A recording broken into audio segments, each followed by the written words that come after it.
What's up? My name is Spencer, and this is more of a recap video. At the start of 2020, I released a film with my good friend Nolan called 2020 Feelings, a film about healing. And today we're going to hop on a FaceTime call and just kind of discuss how we made it, because right when we decided to do the project, our city went into a lockdown. So it created a bunch of hurdles for us to jump through, and yeah, we're just going to talk about the film and how it all came together.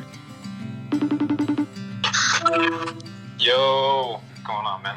Okay, so we go way back, but people on this channel might not know who you are. So who are you, even though we've made tons of videos together? Yeah, man. Nolan Begley. What do you mean? How you know? What's good? So guys, it's Nolan. Think before you share. If people want to see your work, where do they go? You can find my work on Instagram, NLNBEGLEY, and you'll find all of my photo/video work there. Or go to my website, www.nolanbegley.com. And you'll see this video as well. Yeah, let's watch it and let's chat about how this whole project kind of came together. Cool, man. I'm down for that.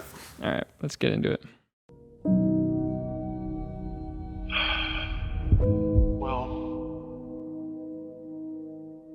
I'd like to be more consistently here, in the moment, and not get distracted, not change channels. When you catch yourself in that mirror, you see the state you're in. Are you happy? Are you sad? Are you confident? Are you here? Most of the time you're not.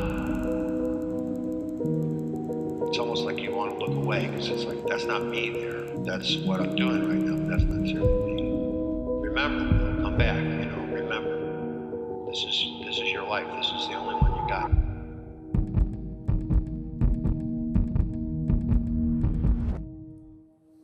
Yeah. Dope, man. Good video. Yeah, I think the original idea was just to make something short, because we wanted to post it on Reels, and then that just didn't work out. And I think that was the whole thing, is we were just rolling with the punches the entire time. I was doing some tests of like animating and then digitally projecting like animations into the real world, and then that idea I think morphed into like, what if we did like meaningful words on the people who were feeling those emotions? And Oh, yeah, you did it on those rock. yeah, kind of morphed into an idea from just like fooling around. When we did that tester of me, we really just wanted to see if if the projection was even going to come out. Yeah, It wasn't so much to like record it and then like post it on Instagram. It was just, let's see if the camera actually picks up the projection, and it did, and it turned out being pretty cool. Yeah, and yours was a full trial of like, if we could even do it, how would it look, how would it even work, and it actually ended up being like, yeah, one of the sickest ones for sure. I did, and like when I posted it, I remember just like for a straight like 36 hours, I just got flooded with DMs and like text messages and emails, like all like varying in response, but like the general response to this video was like, wow, this hit me in a very interesting way, a very deep way, and it's only a 15-second video.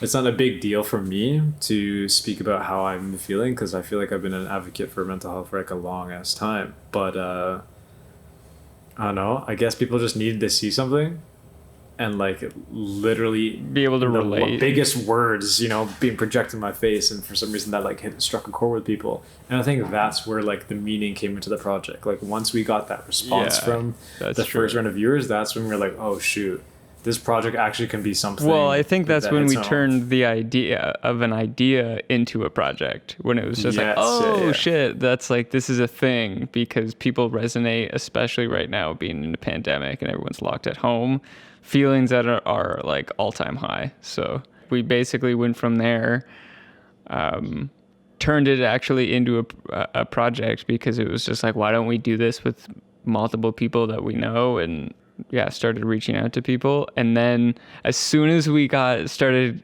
to get stoked and get the gears in motion, it was just like, boom, Toronto's going on lockdown. Yeah, Toronto's going on lockdown.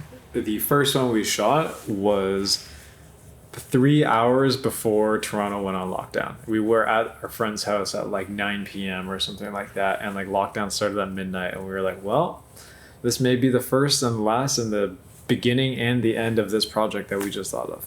Yeah, So, yeah. It was like, literally the first clip. Yeah, we all had only done yours, and that was the first one. we weren't even going to use mine because we were like, yeah, let's just get a bunch of different people. But then we were like, oh man. Yeah. We had bigger. I guess we had bigger plans to do like a ton of people. But then as soon as we went into lockdown, it was like, okay, let's like really scale this back because COVID is really gnarly. And then we ended up sharing the camera a little bit too. I filmed mine by myself. You filmed another one by yourself to just kind of keep things distant. And then we pretty much did the rest outside. Yeah, we had to, right? We had to be as safe as possible. Like none of us want to catch COVID, and either way, we all knew we didn't have it, but like we wanted to be responsible and go about it in a very respectful way. It was like a nice break to like get out of the house to shoot this one thing because each shoot was like 45 minutes max, but it was nice. It was a nice 45 minutes to get out of the house to go create something, and then we parted ways. But the second thing that I really liked is that we found another new workflow to collaborate with each other. I didn't have the footage over here, so I don't know. Talk about the way that we end up coloring this thing. Yeah, I guess our process. I guess usually whenever we like do a project, we'll just like be in the edit room together. But for this, we figured out a solution of just like sending.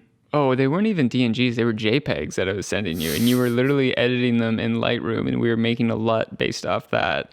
And I think it turned out really sick. Like those LUTs worked perfectly. I mean, we didn't plan on making a LUT for every single shot and like applying that, but it ended up working perfectly, like seamlessly. It seemed so quick and very efficient on our time. I think that was a really cool thing that we figured out during this process. Yeah, I think the whole thing was a learning process. I don't know what I would change if we had to do it again, because like those were really tight constraints that we were dealing with. Oh yeah, incredibly tight. But like we also all felt very connected while making this, like even like asking our subjects, our friends, what their words were, like it forced them to be reflective, because they knew that like this was going to be posted on the internet, and they wanted to actually be like a proper representation of who they are and what they're feeling. So like them even forcing them to be reflective, and then sharing their vulnerability with us, and then having to make the projection, and then like them seeing the projection on their body of their own words was probably a very visceral experience. It's tender, and it was a very emotional project, even though it's something that like it's a minute and 3 seconds long, and like it is the most simplest setup we could ever come across, but like it hit home for a lot of people.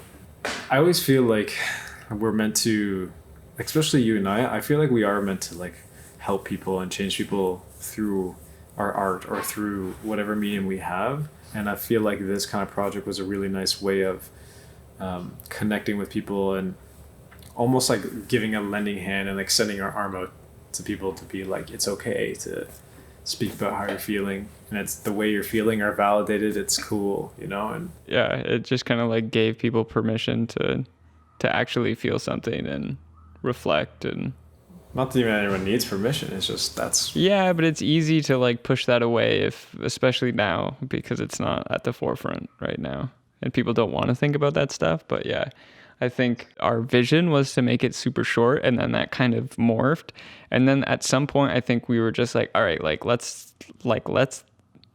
let this film kind of just be itself, like make itself. We put a lot of trust into that I didn't even really consider it being that, but it's true. We really kind of let it become its own thing throughout the process, and like that does take a little bit of just like I think more like trust and belief in like our organic creativity, and just be like, yeah, something's gonna come out of it. I'm not sure what it is, but like something, it's happening. Like I think we spoke a couple times after shoots, being like, I don't know how this is going to cut together, but it was like, it was okay because at the end of the day, it's like, well, whatever. We got out and was creative and like got the blood flowing, the juices going, and like that was the most important thing. And then at the end, we were just like, all right, it'll just craft itself, and it did.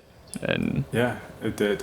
When you look at it, it's not even like something that's like magnificently shot. There's no groundbreaking cinematography. There's no bells and whistles to the editing. It's just like, it is what it is. It's very raw. Yeah. And I'm like proud of it because of like just our resilience and like our willingness to like actually go ahead and just keep making something with all of the restrictions and, you know, that were kind of like placed onto us. And it really like it jump started 2021 for me, you know. Sometimes you just have to go and make something and like just trust in it, and that alone will kind of spark your creativity. And we have this conversation all the time about not being so precious about work and just like go create and go make something, and then something will come out of it. But it's so much easier said than done. Yeah, but we did it. And like, we did it. This time we did it. Would you make another lockdown film? Because we are currently just went into another lockdown. Yeah, for sure. I mean, like... Oh, you would? Yeah, okay. I was actually talking to Teresa, my partner, the other day about like what happens this year if I fall into like a rut. Like, what am I going to do? On the spot, I was like, well, I want to like jot down like photo challenges or video challenges for myself and force myself to like complete them in hopes that there will be like a resurgence of like juices flowing and creativity. And like that's like an old trick that a lot of creatives do. But I think like shooting films at home and shooting your own stuff is like the perfect challenge for it. And I think I'm going to have to actually do it because who knows when this lockdown is going to end, you know? Exactly what you said, man. Like, I think that's going to be the 2021 flex for sure. It's just like trying to box yourself in so you can get out of the box. Yeah, pretty much, man. Final thoughts? What was your favorite part about making this, like the actual production / editing side? I think just getting out and shooting. I spend a lot of time editing and not a lot of the time shooting, so that was really exciting for me. Just to get back out in the field and remember things that I forgot. Just getting behind the camera more is really exciting for me, and kind of one of my 2021 goals for sure. But yeah, what about you? Yeah, I mean, like, I don't own my own cinema camera, so like anytime I get my hands on one, it's like a brand new toy to me, you know. I'm so stoked. So yeah, just like obviously working with you is something that I always look forward to, and we've been doing it since we were kids, you know, making projects. So I've always looked forward to that. But like besides the whole friendship thing, like holding a cinema camera and be like, yeah, I actually know how to use this. I mean, we don't often get the chance to collaborate a lot, but hopefully this is just like another right step in the right direction here of 2021, man. I went into 2020 with some serious high hopes, and obviously they were all incredibly deflated, but I see 2021 more so as an opportunity now instead of like setting these goals. I feel like this is the chance where I can, you know, take everything that I learned internally and externally from last year and really hone in on our craft and our skills. Because now we've gotten over the whole first few months of like feeling shitty about ourselves, and now it's time to pivot and, you know, move onwards. Yeah, cool. Yeah, I think we should just leave it there. That's a good way to end it. If you made it this far, thanks for sticking around. I'll leave the links to both of our Instagrams in the description, and yeah, hope you enjoyed it, and see you in the next one. Peace.